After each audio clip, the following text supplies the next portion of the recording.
हमारे देश के एक उद्योगपति हैं जो समझ में नहीं आ रहा कि अपने एक बेटे की शादी कितनी बार करवाएंगे और कितने बड़े बड़ी हस्तियों को यहाँ पर बुलाएंगे। करोड़ों अरबों रुपए जो है खर्च किया जा रहा है एक बंदे की शादी में। और हम भारतीय बड़े उत्साहित हैं, वो फला सिंगर को बुला लिया, इनको बुला लिया, उनको बुला लिया, पर इस पर किसी का भी ध्यान नहीं गया। अरे रिचार्ज तो महंगा हो गया, रिचार्ज महंगा हो गया। जब इस बात को लोगों ने सरकार से पूछा तो सरकार ने कहा कि भैया इस पे हमारा किसी प्रकार का नियंत्रण नहीं है, ना हम इस विषय में किसी प्रकार का अंबानी या फिर जितनी भी सेलुलर कंपनियां हस्तक्षेप नहीं कर सकती हैं।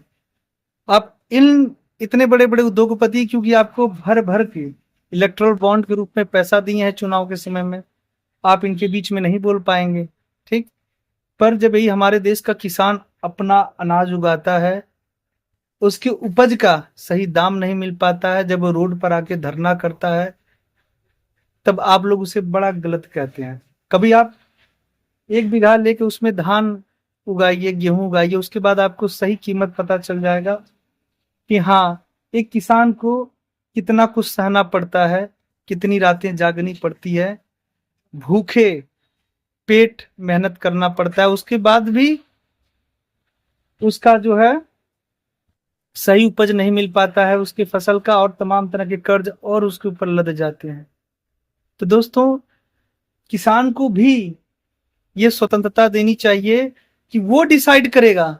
सरकार क्या जाने कि किसान कितनी बार खाद डाला, कितना पानी डाला, उसने क्या क्या किया, किस जतन से उसने उस फसल को उगाया, तो सरकार कैसे तय करेगी? यही चीज है। जब आप जो है इतने बड़े बड़े जो इंडस्ट्रिस्ट हैं, उद्योगपति हैं, वहां पे कह रहे हैं कि भैया हमारा कोई हस्तक्षेप नहीं है, तो बस किसानों के बीच में कहाँ हस्तक्षेप कर रहे हैं?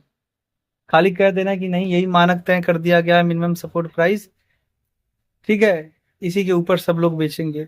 वो भी मुझे लगता है कभी कभार कम है।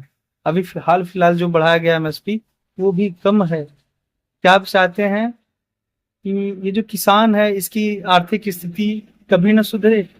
लोग क्यों पलायन कर रहे हैं गांव से शहरों की तरफ? इसीलिए कर रहे हैं। अब कोई खेती नहीं करना चाहता है। खेती इसलिए कोई नहीं करना चाहता है क्योंकि जो खेती यहाँ करेगा ना, वो खैले बिना मर जाएगी।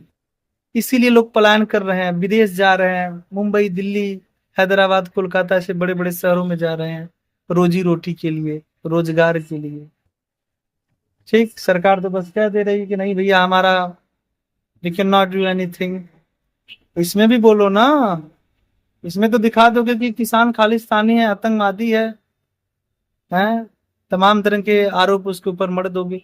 पर एक किसान से एक्चुअल में जाके आप पूछिए, वास्तव में हमारे देश का यदि कोई प्रधानमंत्री किसान होता है ना, तो किसान की जो पीड़ा है उस चीज को समझता है। मित्रों,